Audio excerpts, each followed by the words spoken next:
met him, and now not only is he a teacher, but he's also a championship level referee. Bhupinder Gill, thank you. Welcome to the show. Sat Sri Akal. Sat Sri Akal. Thank you, Job, for having me. Yeah, Bhupinder, it's been quite a journey for you. Mhm. I mean, when we last spoke, you were just starting off about 10 years ago, Yeah. and now we see you in like championship matches and like you could all the big players, all the big teams, the guys that will be playing in the Premiership next year.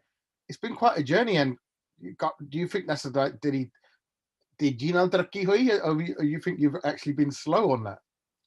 To be honest, that's 10 years is it's quite a fast progression in terms of the referee's route. I mean, I've been quite lucky that that's happened for me. But again, that's mainly through the support that I've had. Obviously, with my dad being there as a support network for me, and my brother being there as a support network for me, it's been a bit of a fast progression. So it's just one of those things. I don't know whether I've got lucky or not, but thankfully I'm in a position where I am now. But do you think like with not a lot of Asian referees, I don't know any Asian referees apart from you, your dad, and your brother, to be honest. And I always keep an eye out, and I just can't see any, especially like not in the Premiership. And Mhm. do you think that it was lucky for you, or do you think that they made an active sort of the FA made an active sort of decision? No, we've got to help Asians along because I don't see any more Asians in the refereeing route. I've seen a few more footballers, but Yeah. not a referee. De which the apanha, ਤੁਸੀਂ ਦੋ ਕਈ ਆਂ, there's anyone else. There is one or two others, but yes, I mean the FA obviously do look to help and push the ethnic minorities up the ladder as quick as possible. But at the end of the day, still you need to be first of all good enough. At the end of Yeah, the day, not just gonna push me because I'm an up and and they're not gonna say yeah, Chal, yeah, we'll push you up as quick as possible, but you don't know how to blow a whistle or lift a flag, yeah, you know. But where I got lucky is obviously I had a role model, yeah. and Exactly. I could go and watch my dad referee or be a linesman or assistant referee on football league games, and you you grow up in that environment and you think, oh my god, that's something that I want to do now, and it because you've had that close experience with it. Whereas normal Asian families up in here, sometimes they don't encourage their children to get into sport. So when I interviewed you, I remember when you interviewed me 10 years ago, I said obviously the parents weren't educating us enough to Yeah, get into sport. So that's why I was lucky that my dad was already into sport and he's obviously encouraged us and he knows what the benefits were of it. But now with me, 10 years later, I'm married with kids, and now I'm trying to get my kids into sport because I know the importance of it. And hopefully now, as you said, we're seeing a lot more up and in football and coaching, etc. That's because my generation now know what the importance is because they've all played football. We all watch football. We all love the game, or we love yeah. sports in general. We are more now encouraging our kids to get into a sport. So hopefully in the future, 5, 10 years down the line, hopefully there's going to be a huge influx, should I say, of up and in sport. So hopefully, fingers crossed. Ravinder, why do you think it's taken so long? It's taken 30, 40 years. I mean, and considering like in proportion, when you do up in the towns, they care like Nottingham, Leicester, and like Birmingham, London. Look at all these big cities and the proportion of Asians that live in there. We're quite strong, and that in population. But when it comes to representation amongst teams or referees or coaches, we're hardly there. I mean, I could hardly name 5 to 10 Asian players in all of London in the top sides. Mm. Yeah, I don't know. And like in Leicester, I can hardly name Hamza Chowdhury. I can name one. Hannah Birmingham, I can't think of any. Is You know, yeah, Yanda, yeah. Jan Hagal, Swansea, चले गया मेरा ख्याल. yeah, that's Yeah. Swansea. So I can't. It's still like as if 30, 40 years, but they're not trickling through as much as they should. So is there hope, or is there been slow progression? And do we It, need to do more? Do we need to get you guys out there more in the forefront? it's a very, very slow progression from what I've seen anyway, growing up. And I think now with there being such a big push on ethnic minorities or the lack of ethnic minorities in sport now, I think there's a bigger push because of what's happening with social media, etc. as well. Like, you know, for example, now currently I'm working with a small group of people. I'm an ex-Premier League referee as well, where we've just created a social media platform on Twitter and Instagram, where the idea is that we are just going to try and promote ethnic minorities and inspire them to get into refereeing, specifically in football. So we're trying to make a massive push, but I just don't know why it's taken so long. You know, as I said, you know, with our culture, it was all about kind of being in it and all about getting them into doctor, getting lawyer, doctor, accountancy, lawyer. all of that. Yeah.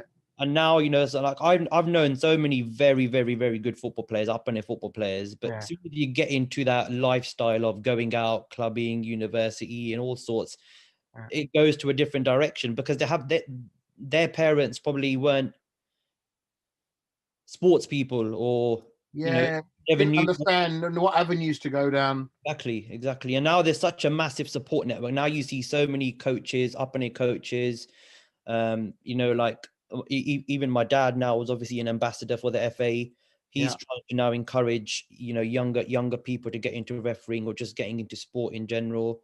And obviously he's more of a recognized face, because obviously he was the first turban wearing Sikh in the football league. And hopefully now with me and my brother, that we get pushed on the social media aspect or out in the media, where people can see, oh my God, you know, there's one of us, you know, who's out there.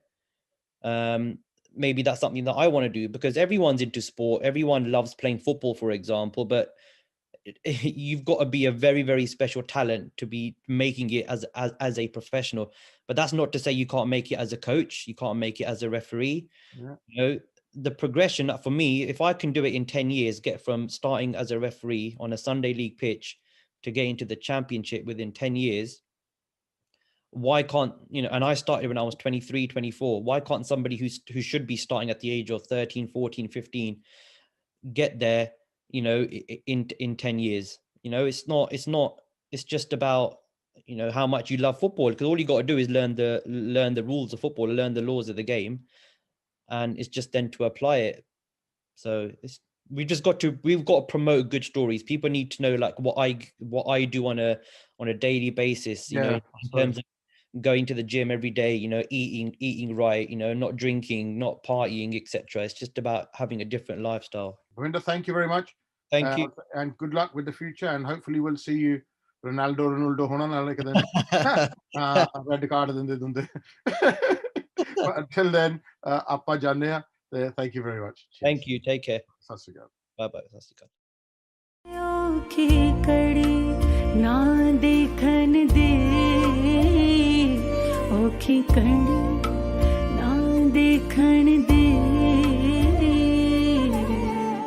अपना विरद समारे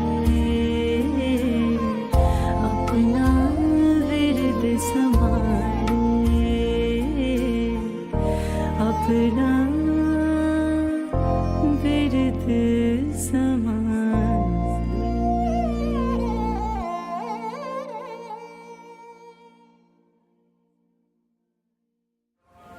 ਵਾਹਿਗੁਰੂ ਜੀ ਕਾ ਖਾਲਸਾ ਵਾਹਿਗੁਰੂ ਜੀ ਕੀ ਫਤਿਹ। ਆ ਸਾਡਾ loan ਸੀ IDBI bank 'ਚ 3.5 ਲੱਖ ਰੁਪਏ ਦਾ। ਇਹ Midland society ਵੱਲੋਂ complete ਕਰ ਦਿੱਤਾ ਗਿਆ, ਤੇ UK ਦੀਆਂ ਸੰਗਤਾਂ ਦਾ ਬਹੁਤ ਬਹੁਤ ਧੰਨਵਾਦ ਜਿਨ੍ਹਾਂ ਸਾਡਾ ਇਹ ਸਹਿਯੋਗ ਦਿੱਤਾ। ਵਾਹਿਗੁਰੂ ਜੀ ਕਾ ਖਾਲਸਾ ਵਾਹਿਗੁਰੂ ਜੀ ਕੀ ਫਤਿਹ।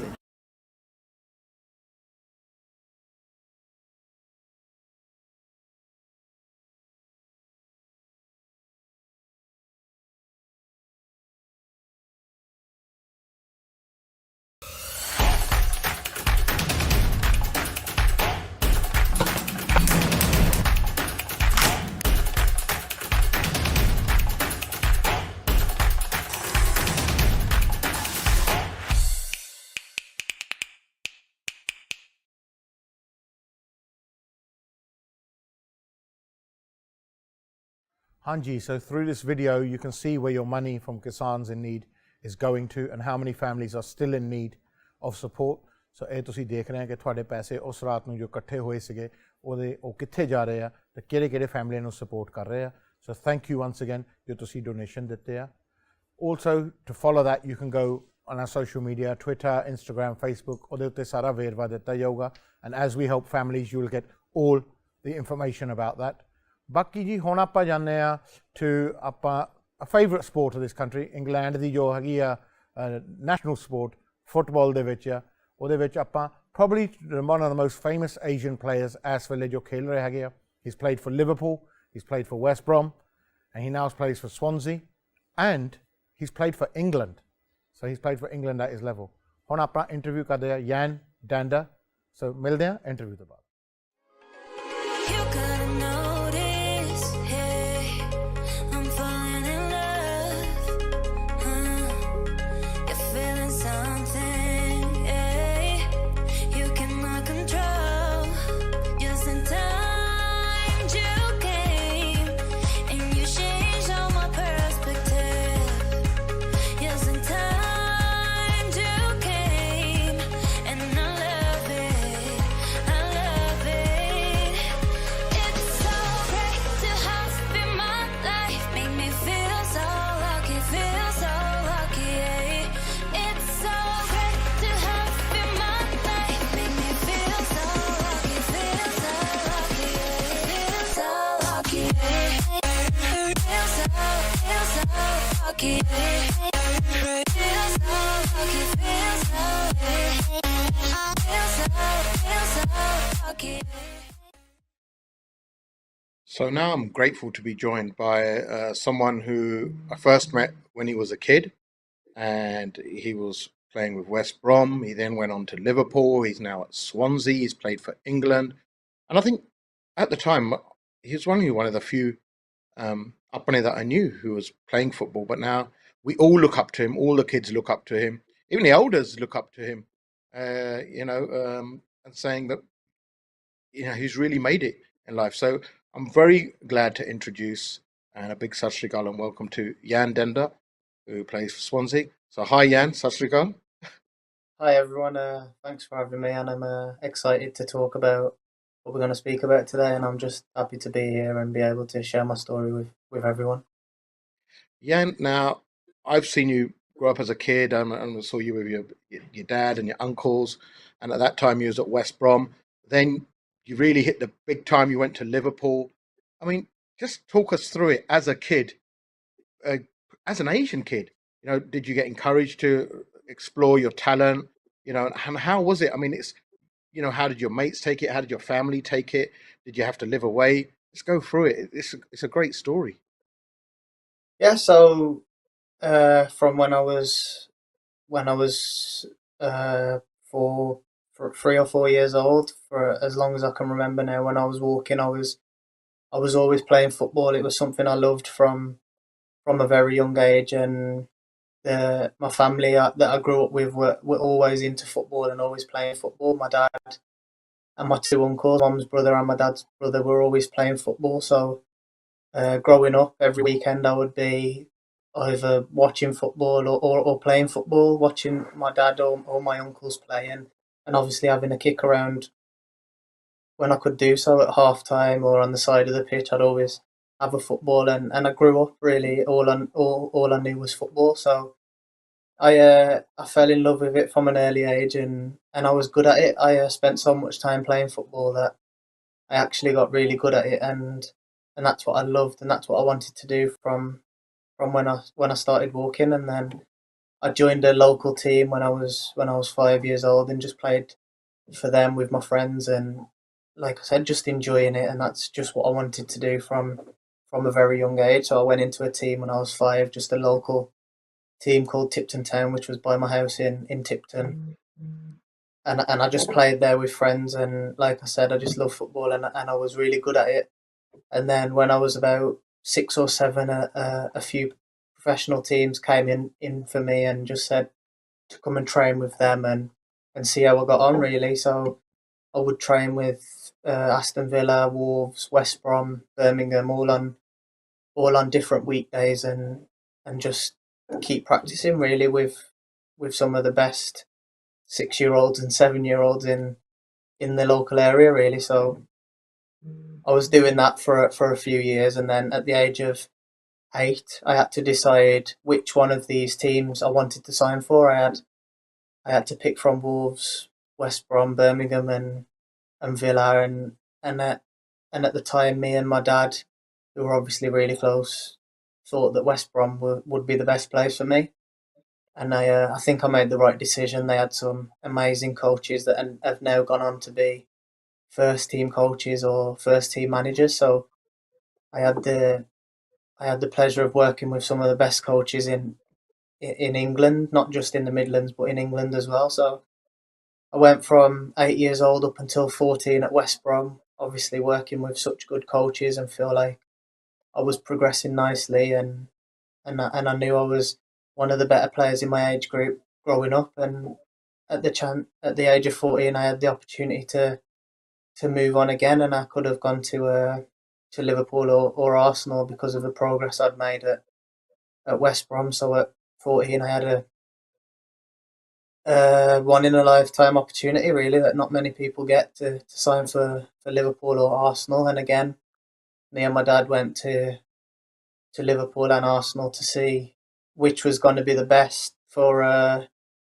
the next step in my career. And together we thought that Liverpool was going to be the best option. We thought that's where I had a pathway, and that's where I was going to improve the most. And at 14, I signed for Liverpool, which is obviously one of the biggest clubs in the world. And when you have an opportunity to move there, you don't wanna miss it. So at 14, I had to leave my family home in Tipton because my little brother just started school, and it weren't fair for him being so young, only at like 7 or 8 years old, to have to move to a different city completely. So as a family, me, sister, mom, dad, and little brother decided that it's time for me to move out of my family home, which was a At the age of massive shock. 14?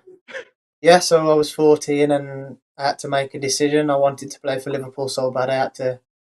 I had to leave home, and that was it. It just happened, and that was one Mate, of I the was sacrifices 45. that. I'm 45 and I still live with my dad.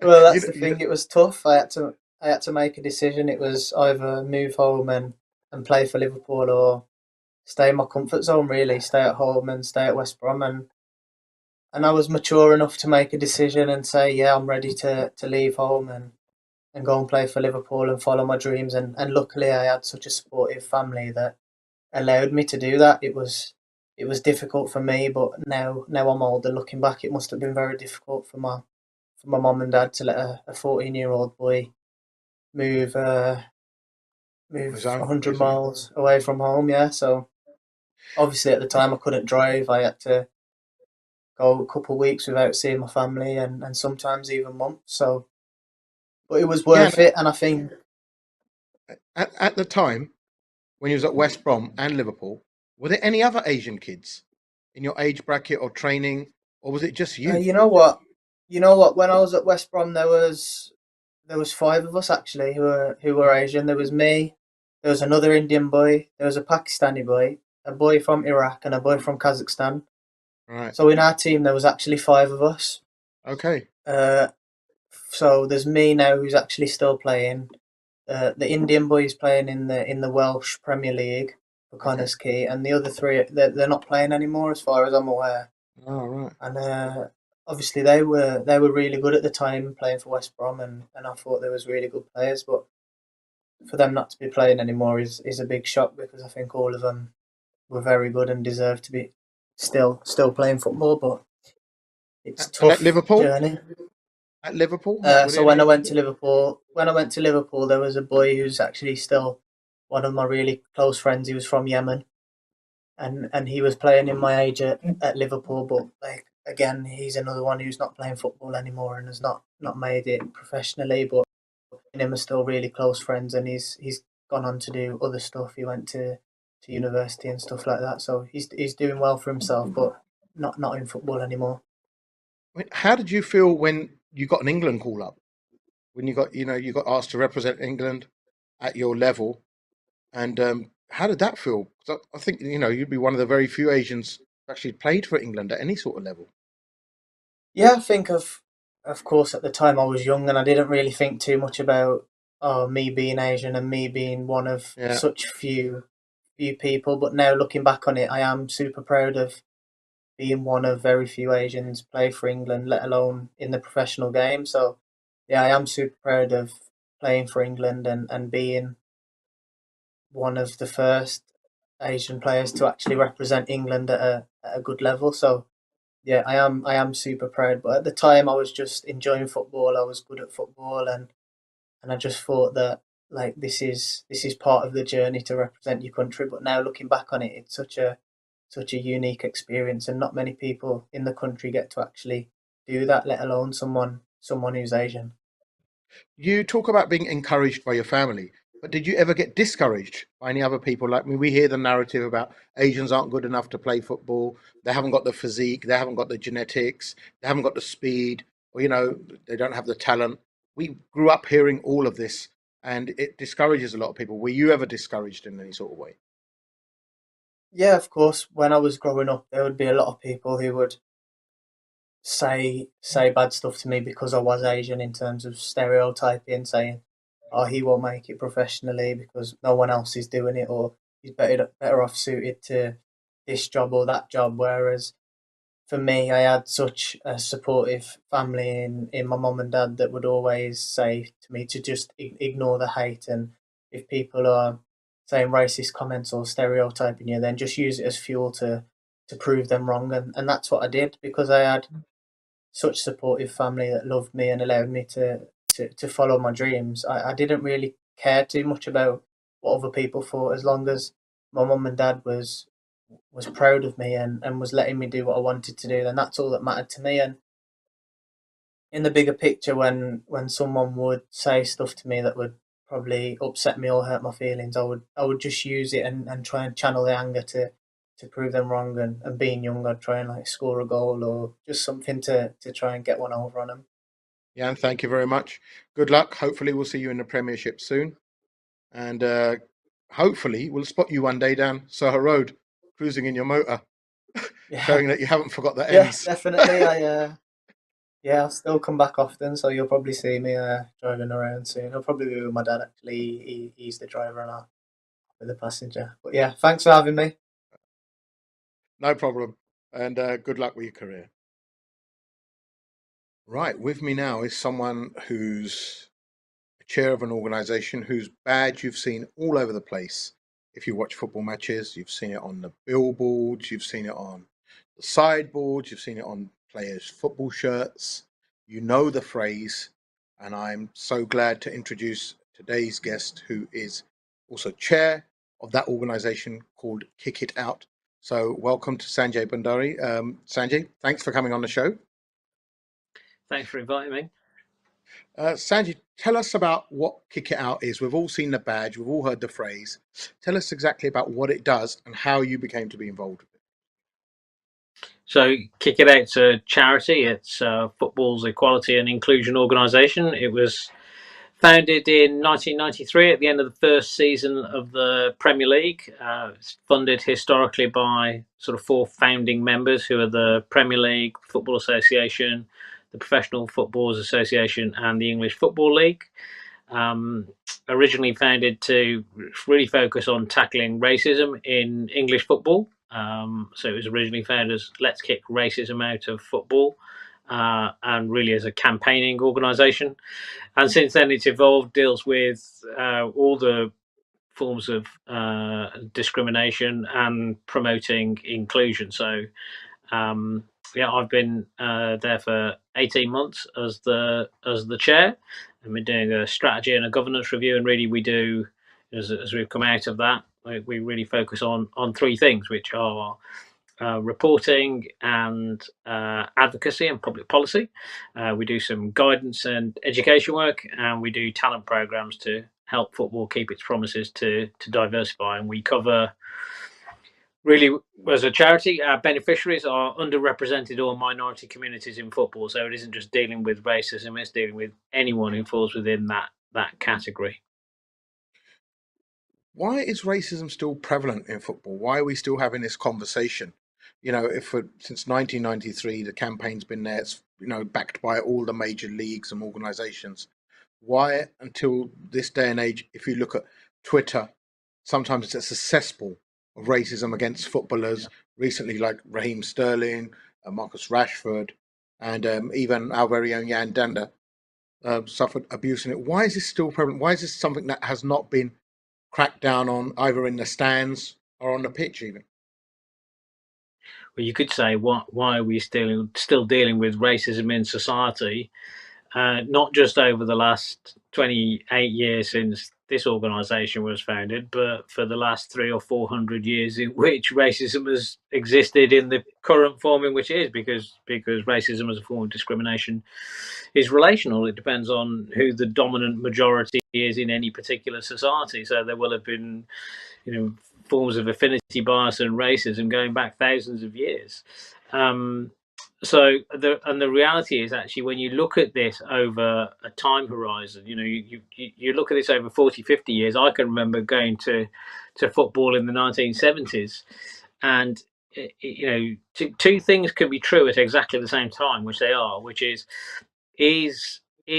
football and is society better from a race relations perspective now than it was in 1974 when I started watching football? And the answer to that is unquestionably yes. It is much better than it was in the mid 1970s.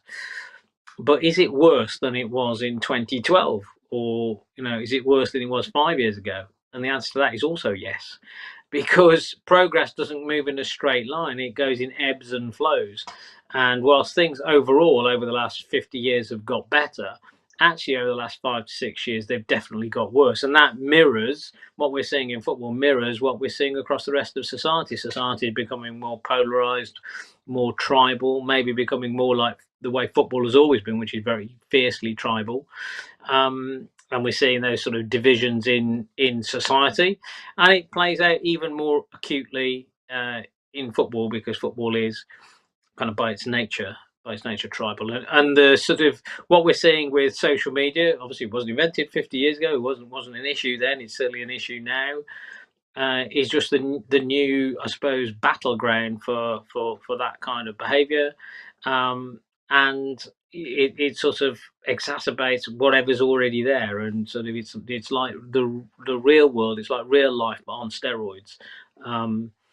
So yeah, and what we've also seen is the Home Office hate crime statistics. They've increased year on year for the last 5 years, and so what we're seeing in football mirrors exactly what we're seeing in the rest of society.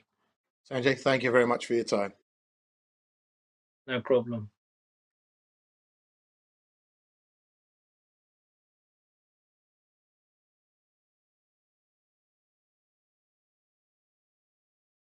Welcome back, everybody. अक्सर जो ਆਪਾਂ sport ਦੀ ਗੱਲ ਕਰੀਦੀ ਆ, we talk about sport.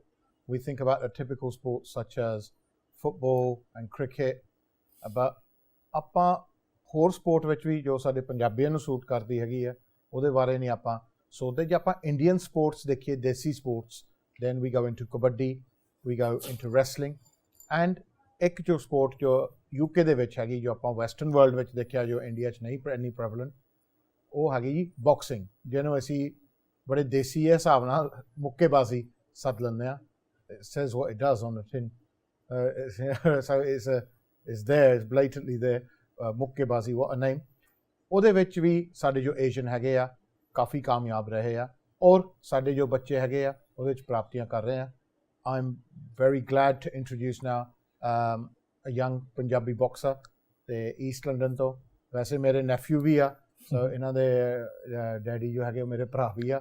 ਆਪਾਂ ਇਕੱਠੇ ਹੀ grow up from a village in Rainham in Essex, and ਹੁਣ ਇਹ ਮੁੰਡਾ ਹੈਡਲਾਈਨਸ ਮੇਕ ਕਰ ਰਿਹਾ for both reasons, for revolutionary spirit and also for his sport. So Inder Basi, ਸਤਿ ਸ਼੍ਰੀ ਅਕਾਲ ਜੀ। ਸਤਿ ਸ਼੍ਰੀ ਅਕਾਲ ਜੀ, how you doing uncle? I'm going very good, I'm very good.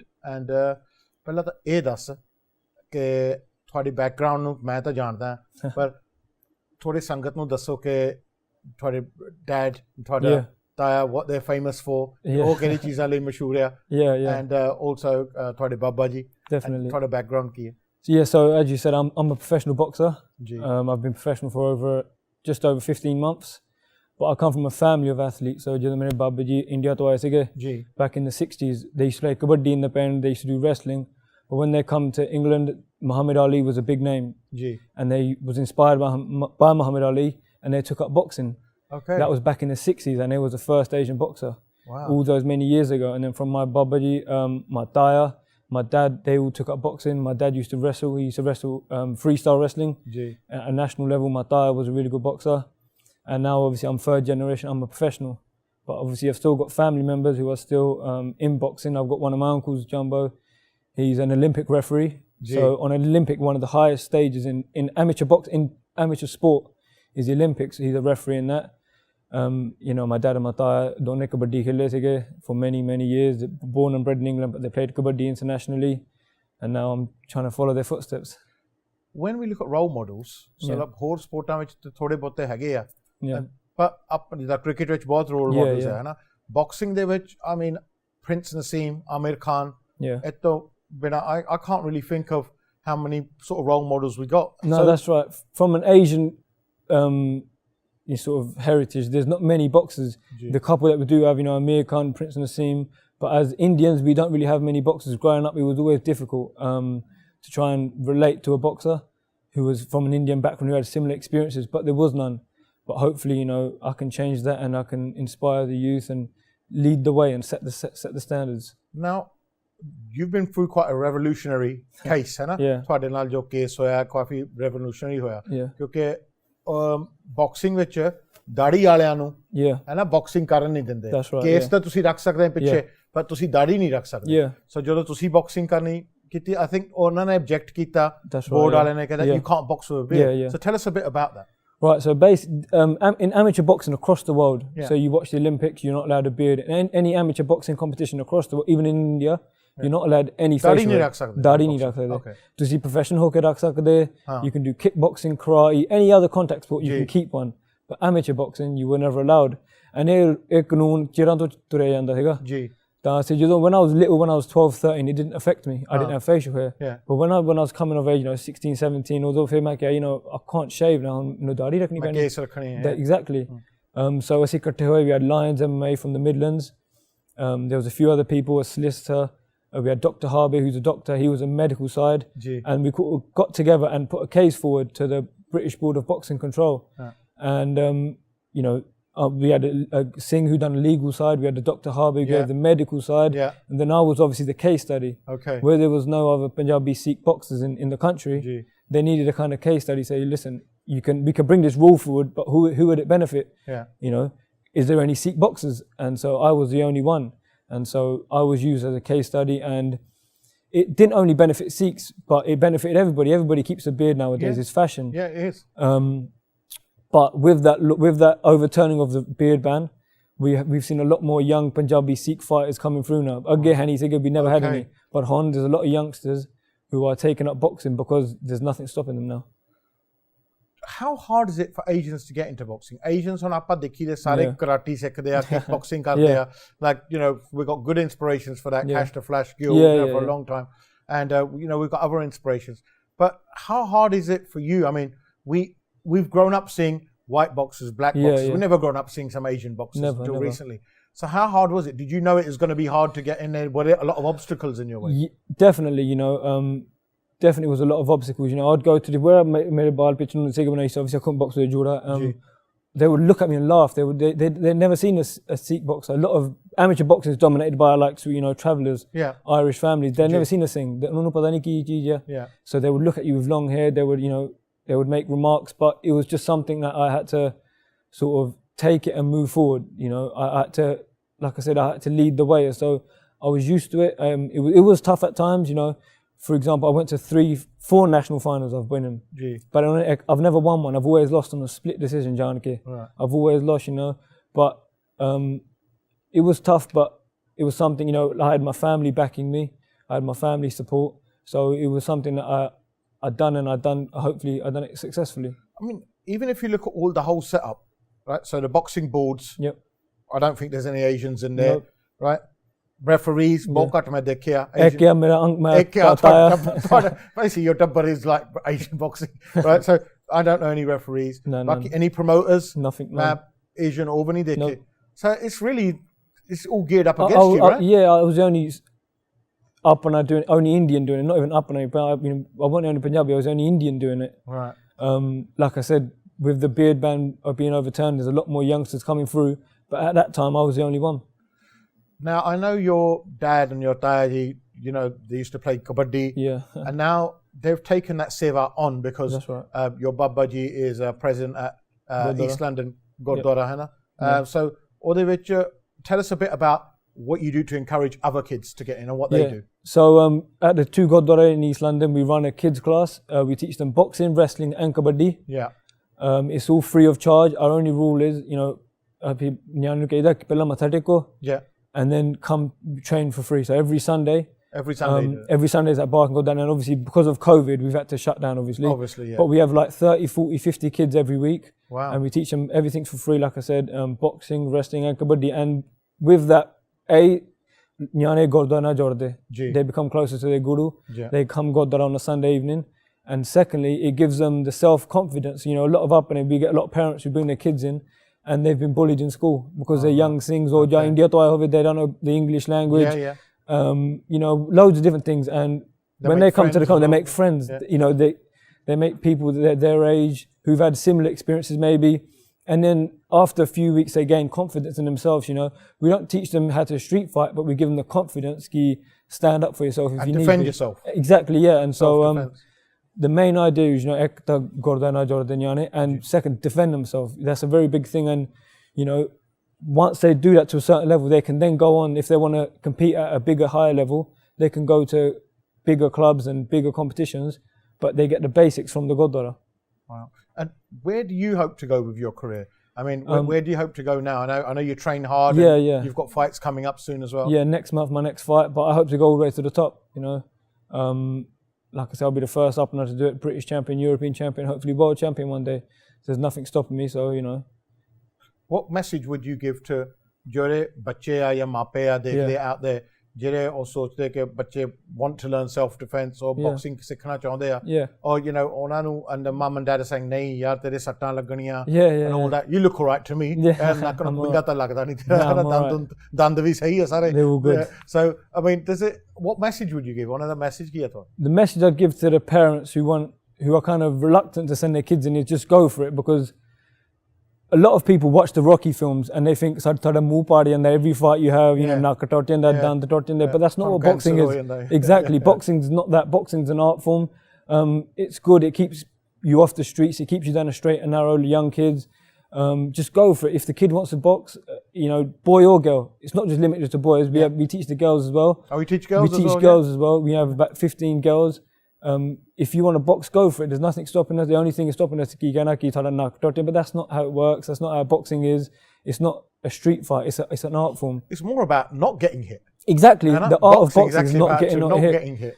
But people judge it off Rocky films and the Rocky film or the old films, the desi ones. Exactly, yeah. Inder, thank you very much for this. We're wishing you the best in your career, and people like Inder are role models. ਕਿ ਇਹ ਨਵਾਂ ਕੰਮ ਕਰ ਰਿਹਾ ਔਰ ਉਸ field ਵਿੱਚ ਲੈ ਕੇ ਜਾ ਰਹੇ ਜਿੱਥੇ ਆਪਣੇ ਹੈ ਨਹੀਂ ਤਾਂ hopefully more will follow in that field, and ਤੁਸੀਂ ਬਾਕੀ ਕੋਈ ਨਾ ਕੋਈ ਐਡਵਾਈਸ ਲੈਣੀ ਆ ਜਾਂ ਕੋਈ ਨਾ ਕੋਈ ਤੁਸੀਂ you want to send your kids training ਇਹਨਾਂ ਦਾ ਗੁਰੂ ਘਰ ਦੇ ਜੋ East London ਵਾਲੇ ਉੱਥੇ ਹੁੰਦੇ classes and all over the country. That's right. ਗੁਰੂ ਘਰ like Lions MMA, Huddersfield ਦੇ ਵਿੱਚ ਸੋ ਸਾਰੇ ਕਿਸੇ ਨਾ ਕਿਸੇ ਗੁਰੂ ਘਰ ਵਿੱਚ ਕੋਈ ਨਾ ਕੋਈ ਸੈਲਫ ਡਿਫੈਂਸ ਸਿਖਾਇਆ ਜਾਂਦਾ ਐਂਡ ਸਿਖਾਉਣਾ ਚਾਹੀਦਾ ਵੀ ਆ ਕਿ ਆਪਣੀ ਰੱਖਿਆ ਜੋ ਹੈਗੀ ਆ ਤੁਸੀਂ ਆਪ ਸਿੱਖੋਗੇ ਕਰਨੀ ਤੇ ਫਿਰ ਤੁਹਾਨੂੰ ਦੂਜਿਆਂ ਤੇ ਰਿਲਾਈ ਨਹੀਂ ਕਰਨਾ ਪੈਂਦਾ ਸੋ thank you Inder for coming on. Now we're going to see a clip of you in action. So ਤੁਹਾਡੇ ਮੁੱਕੇ ਵੱਜਦੇ ਐਂ ਤੁਸੀਂ ਮੁੱਕੇ ਮਾਰਦੇ ਉਹ ਵੀ ਆਪਾਂ ਦੇਖਣ ਲੱਗੇ ਆ ਤਾਂ ਮਿਲਦੇ ਆਪਾਂ ਇਹ ਵੀਡੀਓ ਤੋਂ ਬਾਅਦ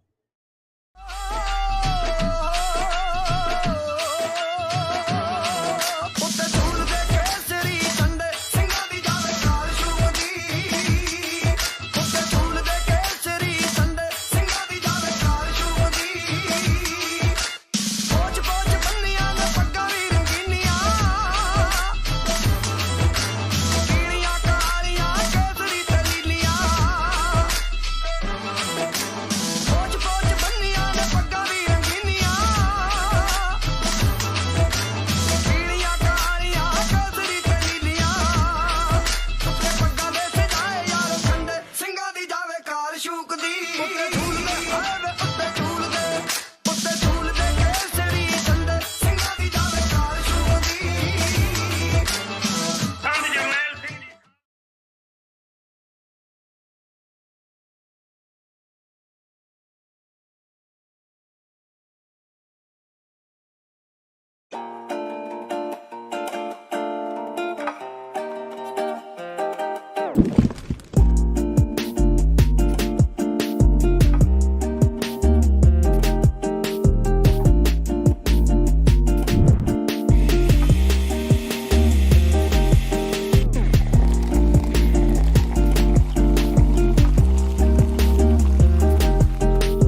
ਵਾਹਿਗੁਰੂ ਜੀ ਕਾ ਖਾਲਸਾ ਵਾਹਿਗੁਰੂ ਜੀ ਕੀ ਫਤਿਹ। ਸੰਗਤ ਜੀ, ਅੱਜ ਆਪਾਂ ਪਿੰਡ ਪਹੁੰਚੇ ਹੈਗੇ ਆ ਸਨਿਆਰ ਹੇੜੀ, ਜ਼ਿਲ੍ਹਾ ਪਟਿਆਲਾ, ਸਰਦਾਰ ਸ਼ਹੀਦ ਰਣਜੀਤ ਸਿੰਘ ਜੀ ਦੇ, ਜਿਹੜੇ ਗਏ ਸੀਗੇ ਕਿਸਾਨ ਮੋਰਚੇ ਤੇ ਟਰੈਕਟਰਾਂ ਦੀ ਮਕੈਨਿਕੀ ਦੀ ਸੇਵਾ ਕਰਨ, ਤਾਂ ਉੱਥੇ ਉਹਨਾਂ ਦੀ ਮੌਤ ਹੋ ਗਈ ਸੀ।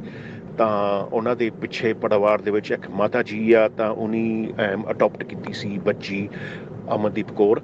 ਤਾਂ ਅਮਨਦੀਪ ਕੌਰ ਨੂੰ ਜਿਹਨੀ ਸਾਡੀ ਟੀਮ ਨੇ ਪਿਛਲੇ ਹਫ਼ਤੇ ਬ੍ਰੈਂਡ ਨਿਊ ਸਕੂਟਰ ਲੈ ਕੇ ਦਿੱਤਾ ਸੀਗਾ ਤੁਹਾਡੇ ਸੰਯੋਗ ਨਾਲ। ਤਾਂ ਅੱਜ ਆਪਾਂ ਇਹ ਪਰਿਵਾਰ ਦੇ ਘਰ ਪਹੁੰਚੇ ਹੈਗੇ ਆ। ਆਪਾਂ ਸ਼ੁਰੂ ਕਰਨਗੇ ਇੱਥੇ ਰਸੋਈ ਦੀ ਸੇਵਾ, ਤਾਂ ਇੱਕ ਆਪਣੇ ਬਾਥਰੂਮ ਦੀ ਸੇਵਾ, ਇਹ ਵੀ ਤੁਹਾਡੇ ਸੰਯੋਗ ਨਾਲ। ਤਾਂ ਸਾਡੀ ਟੀਮ ਨੇ ਸਲਾਹ ਕੀਤੀ ਸੀ ਵੀ ਬੱਚੀ ਅਮਨਦੀਪ ਕੌਰ ਦੇ ਆਨੰਦ ਕਾਰਜ ਦੀ ਪੂਰੀ ਤੋਂ ਪੂਰੀ ਰਿਸਪੋਂਸਿਬਿਲਿਟੀ ਆਪਾਂ ਲਵਾਂਗੇ। ਸੋ ਇਹ ਮਹਾਰਾਜ ਦੀ ਕਿਰਪਾ ਨਾਲ ਤੁਹਾਡੇ ਸੰਯੋਗ ਨਾਲ ਇਹ ਸੇਵਾ ਹੋ ਰਹੀ ਹੈ। ਸੋ ਬਹੁਤ ਧੰਨਵਾਦ ਜੀ ਜਿਹਨੀ ਸਾਡੀ ਇਹ ਸੇਵਾ ਦੇ ਵਿੱਚ ਸਪੋਰਟ ਕੀਤੀ। ਵਾਹਿਗੁਰੂ ਜੀ ਕਾ ਖਾਲਸਾ ਵਾਹਿਗੁਰੂ ਜੀ ਕੀ ਫਤਿਹ।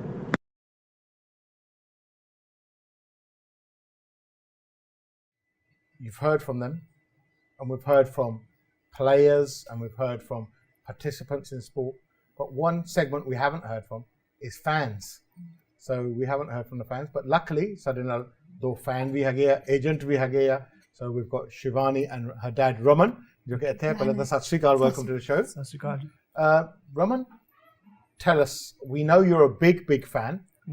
Manchester United fan. Yeah. You go to all of the games, and recently I've seen off your Facebook, Shivani goes as well. She goes to all of the games. I don't know many dads who take their daughters to the football games. Sure. And that because we're obviously still worried about the sort of banter that you get and the sort of things that you hear at football grounds. So why did you decide to take Shivani to games? Well, to be honest with you, first and foremost, she's my best friend.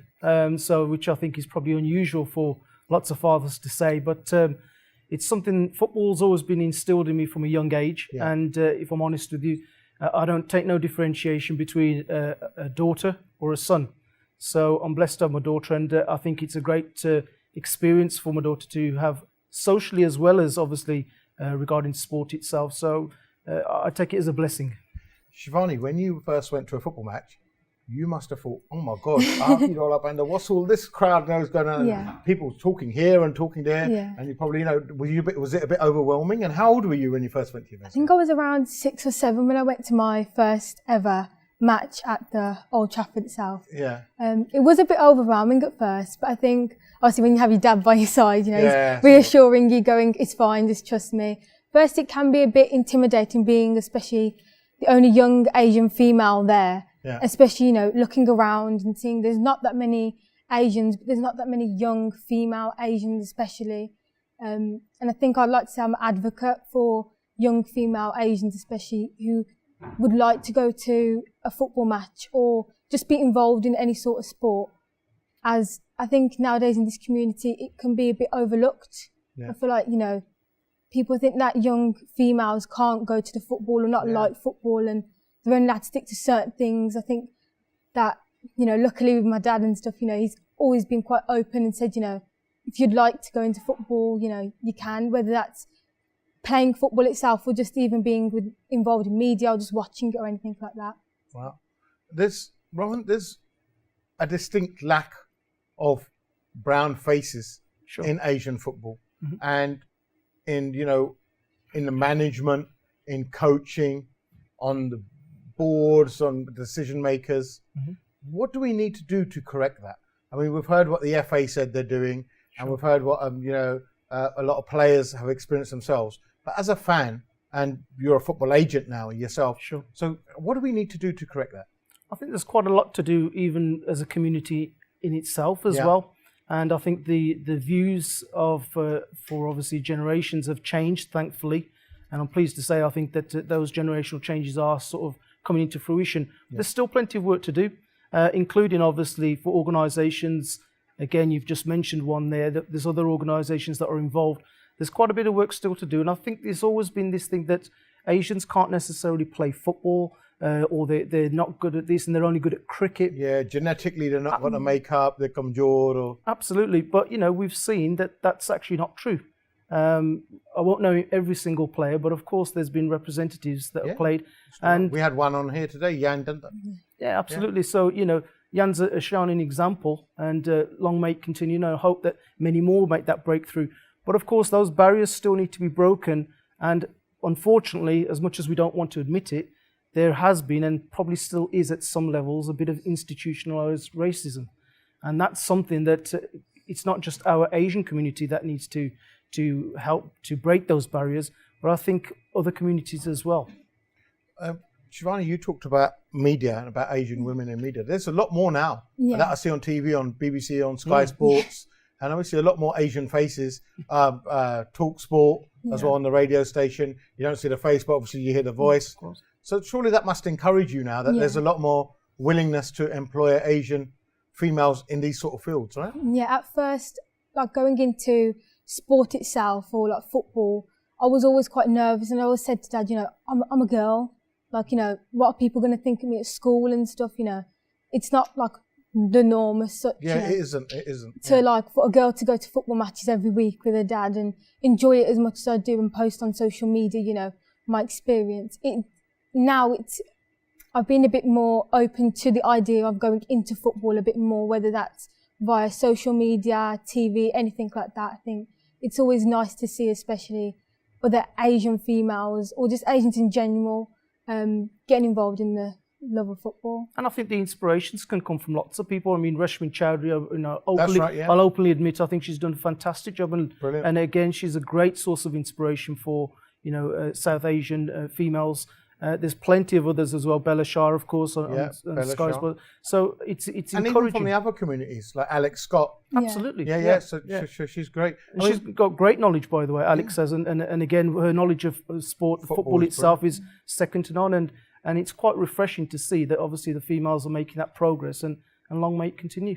As a football agent, what do you intend to do to help our community and the kids from our community to break these barriers?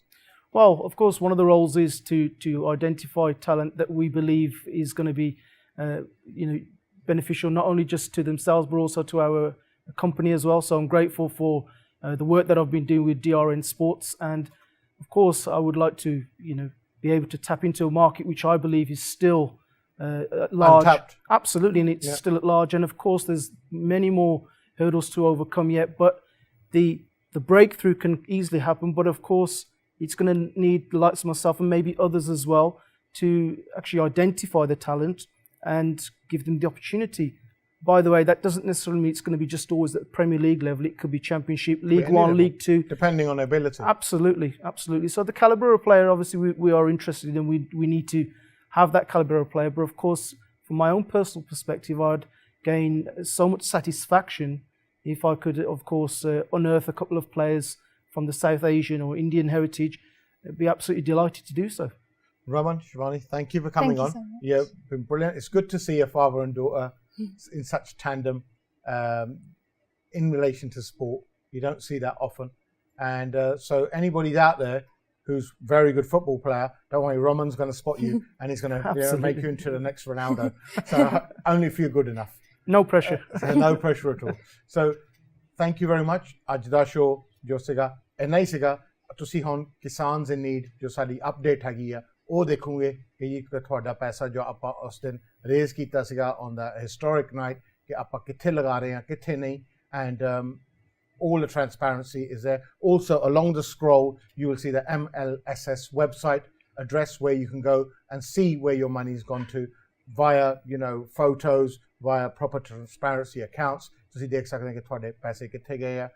As weekly ਇੰਨਾ ਹੀ ਸੀਗਾ ਸਾਡੇ ਵੱਲੋਂ and hopefully you enjoyed the show and hopefully ਤੁਸੀਂ ਸਾਰੇ ਜੋ ਸਾਡੇ champions ਹੈਗੇ ਸਾਡੇ ਪਲੇਅਰਸ ਹੈਗੇ ਸਾਡੇ ਫੈਨਸ ਹੈਗੇ ਏਜੰਟਸ ਹੈਗੇ ਉਹਨਾਂ ਨੂੰ ਦੇਖਿਆ ਐਂਡ ਉਹਨਾਂ ਨੂੰ ਸਪੋਰਟ ਕਰੂੰਗੇ ਐਂਡ ਆਪਣੇ ਬੱਚਿਆਂ ਨੂੰ ਵੀ ਪੁਸ਼ ਕਰੂੰਗੇ ਕਿ ਸਪੋਰਟਸ ਵਿੱਚ ਪਾਰਟੇਕ ਕਰੋ and the message tonight is if you love a sport, if you enjoy what you're doing, go for it. You can make a career out of it like all these people have.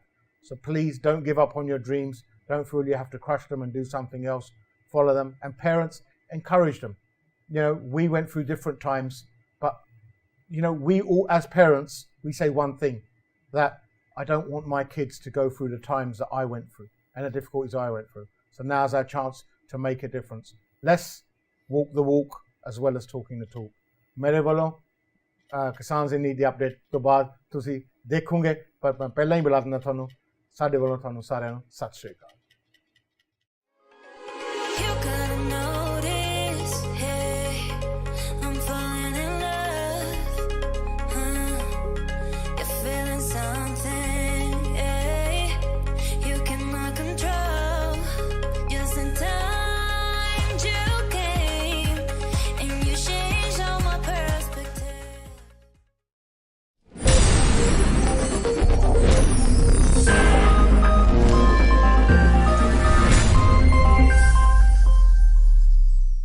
ਕੇਵਾ Lyon and co solicitors ਜੋ ਕਿ UK immigration law ਦੇ ਵਿੱਚ ਮਾਹਿਰ ਹਨ ਤੁਹਾਡੇ ਹਰ ਇੱਕ immigration ਮਸਲੇ ਜਿਵੇਂ ਕਿ ਤੁਸੀਂ ਯੂਕੇ ਦੇ ਵਿੱਚ ਗੈਰ ਕਾਨੂੰਨੀ ਰਹਿ ਰਹੇ ਹੋ ਮਨੁੱਖੀ ਅਧਿਕਾਰਾਂ ਸੰਬੰਧੀ ਕਿਸੇ ਮਸਲੇ ਦਾ ਹੱਲ ਚਾਹੁੰਦੇ ਹੋ work visa student visa child base application ਸੰਬੰਧੀ ਗੱਲ ਕਰਨੀ ਚਾਹੁੰਦੇ ਹੋ ਤਾਂ ਸਾਡੇ ਮਾਹਿਰ ਵਕੀਲ ਅਤੇ ਬੈਰਿਸਟਰਸ ਤੁਹਾਡੀ ਸੇਵਾ ਦੇ ਵਿੱਚ ਹਮੇਸ਼ਾ ਹਾਜ਼ਰ ਹਨ ਸਿੱਖ ਚੈਨਲ ਦੇ ਦਰਸ਼ਕਾਂ ਲਈ ਪਹਿਲੀ ਸਲਾਹ ਮੁਫਤ ਦਿੱਤੀ ਜਾਏਗੀ ਅੱਜ ਹੀ ਸਾਡੇ ਦਫ਼ਤਰ ਸਕਰੀਨ ਉੱਪਰ ਦਿੱਤੇ ਗਏ ਨੰਬਰਾਂ ਤੇ ਸੰਪਰਕ ਕਰੋ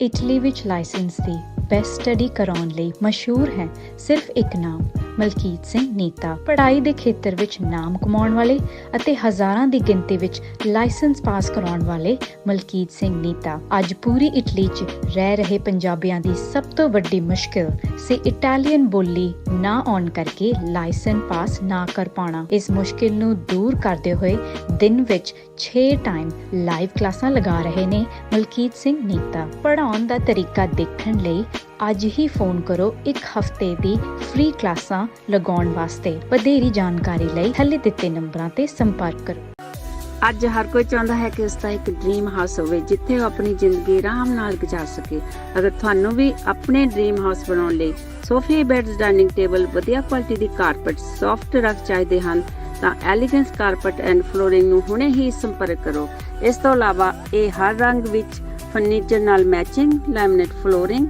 ਵਾਟਰਪ੍ਰੂਫ ਫਲੋਰਿੰਗ ਵੀ ਕਰਦੇ ਹਨ ਅਗਰ ਤੁਸੀਂ ਆਪਣਾ ਡ੍ਰੀਮ ਹਾਊਸ ਬਣਾਉਣਾ ਚਾਹੁੰਦੇ ਹੋ ਤਾਂ ਇਸ ਸ਼ਾਪ ਤੇ ਆਓ ਤਾਂ ਇਹਨਾਂ ਦੇ ਫਰਨੀਚਰ ਨਾਲ ਆਪਣਾ ਡ੍ਰੀਮ ਹਾਊਸ ਸਜਾਓ ਹੋਰ ਜਾਣਕਾਰੀ ਲਈ ਇਸ ਨੰਬਰ ਤੇ ਸੰਪਰਕ ਕਰੋ 01922279050 ਸਿੱਖ ਚੈਨਲ ਦਾ ਨਾਲ ਲੈਣ ਵਾਲਿਆਂ ਲਈ ਸਪੈਸ਼ਲ ਡਿਸਕਾਊਂਟ ਇਨਵੈਸਟਮੈਂਟ ਜਿਵੇਂ ਆਇਸਾ ਯੂਨਿਟ ਟਰਸਟ ਹੋਵੇ ਪੈਨਸ਼ਨ ਹੋਵੇ ਜਾਂ ਕੋਈ ਸਖਤ ਬਿਮਾਰੀ ਲਈ ਪ੍ਰੋਟੈਕਸ਼ਨ ਬਿਜ਼ਨਸ ਪ੍ਰੋਟੈਕਸ਼ਨ ਜਾਂ ਇਨਹੈਰੀਟੈਂਸ ਟੈਕਸ ਪਲੈਨਿੰਗ ਜਾਂ ਇਨਕਮ ਟੈਕਸ ਪਲੈਨਿੰਗ ਦੇ ਲਈ ਜਾਂ ਵਸੀਅਤ ਦੇ ਨਾਲ ਸੰਬੰਧਿਤ ਟਰਸਟ ਪਾਵਰ ਆਫ ਅਟਰਨੀ ਦੇ ਲਈ ਹਰ ਕਿਸਮ ਦੀ ਮਦਦ ਦੇ ਲਈ ਤੁਸੀਂ ਸਾਨੂੰ ਸਕਰੀਨ ਦੇ ਉੱਤੇ ਜੋ ਟੈਲੀਫੋਨ ਹੈ ਉਹਦੇ ਨਾਲ ਸੰਪਰਕ ਪੈਦਾ ਕਰੋ ਅਸੀਂ ਹਰ ਤਰ੍ਹਾਂ ਦੀ ਫਾਈਨੈਂਸ਼ੀਅਲ ਤੁਹਾਨੂੰ ਸਲਾਹ ਦੇ ਸਕਾਂਗੇ My name's Bobby Singh and I'm the founder of Love Your Postcode.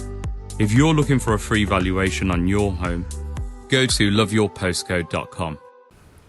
Waheguru ji ਕਾ ਖਾਲਸਾ ਵਾਹਿਗੁਰੂ ਜੀ ਕੀ ਫਤਿਹ ਮੈਂ ਵਧਾਈ ਦੇਣਾ ਚਾਹੁੰਦਾ ਸਿੱਖ ਚੈਨਲ ਯੂਕੇ ਨੂੰ 12 ਸਾਲ ਦੀ ਸੇਵਾ ਇਹ ਕੌਮ ਦੀ ਪੰਥ ਦੀ ਗੁਰਬਾਣੀ ਦੀ ਆਪਣੇ ਇਤਿਹਾਸ ਦੀ ਆਪਣੇ ਕਲਚਰ ਦੀ ਮੈਂ ਸਮਝਦਾ ਪਿਛਲੇ 12 ਸਾਲਾਂ 'ਚ ਇਸ ਚੈਨਲ ਨੇ ਕੀਤੀ ਹੈ ਮੈਨੂੰ ਮੌਕਾ ਮਿਲਿਆ ਸੀ ਇਹਨਾਂ ਦੇ ਹੈੱਡ ਆਫਿਸ ਜਾਣ ਦਾ ਵੀ ਮੇਰੀ ਉੱਥੇ ਡਿਬੇਟਸ ਵੀ ਹੋਈਆਂ ਨੇ ਕਿਤੇ ਕਾਰਮੋਨਾ ਪਾਰਕ ਇਟਲੀ ਟਰਬਨ ਡੇ ਮਨਾਇਆ ਗਿਆ ਸੀਗਾ ਉੱਥੇ ਬਹੁਤ ਵੱਡੀ ਕਨਵੈਨਸ਼ਨ ਹੋਈ ਸੀ ਔਰ ਮੈਨੂੰ ਯਾਦ ਹੈ ਰੋਮ ਏਅਰਪੋਰਟ 'ਤੇ ਮੈਨੂੰ ਰੋਕਿਆ ਗਿਆ ਪਗੜੀ ਉਤਾਰਨ ਨੂੰ ਮੈਂ ਫਲਾਈਟ ਮਿਸ ਕੀਤੀ ਅਗਲੇ ਦਿਨ ਇਟਲੀ ਦੀ ਸਰਕਾਰ ਨੂੰ ਝੁਕਣਾ ਪਿਆ ਪੱਗ ਲਾਏ ਬਗੈਰ ਮੈਂ ਉਸ ਏਅਰਪੋਰਟ ਤੋਂ ਆਇਆ ਸੀਗਾ ਸੋ ਮੇਰਾ ਬਹੁਤ ਪੁਰਾਣਾ ਸਾਥ ਸਿੱਖ ਚੈਨਲ ਯੂਕੇ ਦੇ ਨਾਲ ਹੈਗਾ ਮੈਂ ਸਮਝਦਾ ਕਿ ਜਿਹੜੀ ਰਿਪੋਰਟਿੰਗ ਇਹ ਕਰ ਰਹੇ ਨੇ ਦੇਸ਼ਾਂ ਵਿਦੇਸ਼ਾਂ 'ਚ ਬੈਠੇ ਜਿਹੜੇ ਆਪਣੇ ਪੰਜਾਬੀ ਨੇ, ਸਿੱਖ ਨੇ, ਉਹਨਾਂ ਨੂੰ ਆਪਣੇ ਮੁਲਕ ਨਾਲ ਜੋੜੀ ਰੱਖਦੇ ਨੇ, ਆਪਣੇ ਕਲਚਰ ਨਾਲ ਜੋੜੀ ਰੱਖਦੇ ਨੇ, ਆਪਣੇ ਇਤਿਹਾਸ ਔਰ ਆਪਣੀ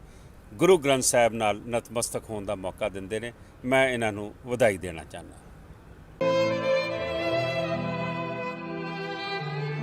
ਫਿਰੋਜ਼ਪੁਰ ਦੇ ਪਿੰਡ ਅੱਕੂ ਵਾਲਾ, ਜਿੱਥੋਂ ਦਾ ਇੱਕ ਬੇਹੱਦ ਲੋੜਵੰਦ ਤੇ ਗਰੀਬ ਪਰਿਵਾਰ ਆ, ਜਿਸ ਦਾ ਘਰ ਦੇ ਵਿੱਚ ਲੜਕੀ ਦਾ ਵਿਆਹ ਜਿਹੜਾ ਆ ਉਹ ਰੱਖਿਆ ਹੋਇਆ ਆ, ਤੇ ਵਿਆਹ ਕਰਨ ਵਾਸਤੇ ਉਹਨਾਂ ਨੂੰ ਮਦਦ ਦੀ ਜਿਹੜੀ ਆ ਉਹ ਜ਼ਰੂਰਤ ਆ।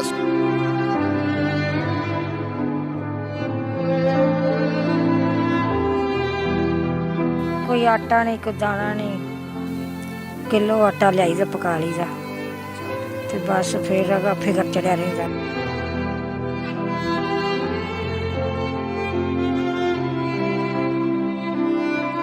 ਜਿਹੜੇ 2 ਕਮਰੇ ਇਹਨਾਂ ਤੁਸੀਂ ਵੇਖੋਗੇ ਸ਼ਾਰਟਸ ਦੇ ਵਿੱਚ, ਉਹ 2 ਕਮਰੇ ਪੰਚਾਇਤ ਨੇ ਹੁਣ ਬਣਾ ਕੇ ਦਿੱਤੇ ਆ ਕਿ ਤੁਸੀਂ